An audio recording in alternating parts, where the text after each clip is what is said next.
I never thought I'd see the day when my own son would look me in the eye and try to take the very roof over my head. My home, the place where I raised him, where his first steps echoed against the hallway walls, where every birthday candle was blown out, suddenly became the battlefield for betrayal.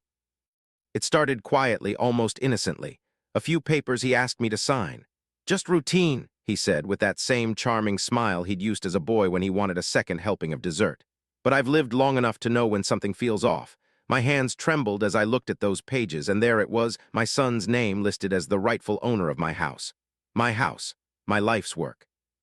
The ground beneath me seemed to give way. I asked him why. Why would he do this? His voice was cold, stripped of all warmth. "You don't need it anymore, Mom. It's better in my hands."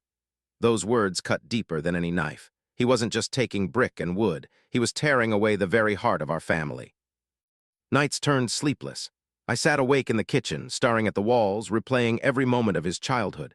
The scraped knees I bandaged, the nights I stayed up late sewing his costumes for school plays, the sacrifices I made so he'd never go without.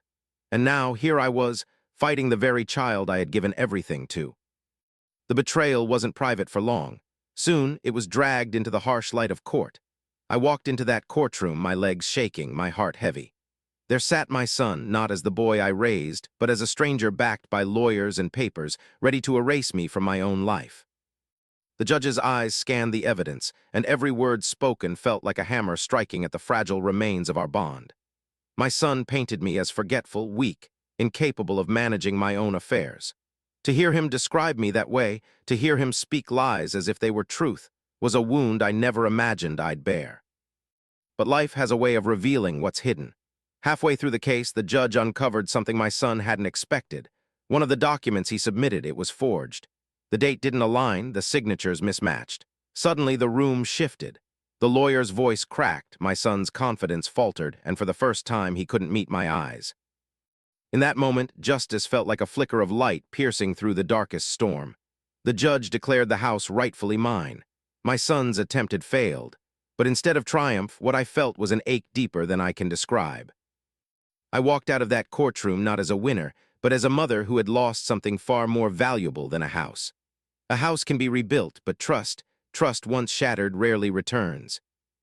And so here I am, sitting in the same living room where laughter once filled the air, surrounded by walls that hold both love and pain.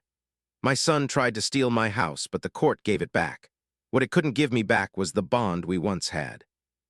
Sometimes I wonder, was the price of justice worth the cost of a son? Because in the end, the house still stands, but so do the cracks in my heart.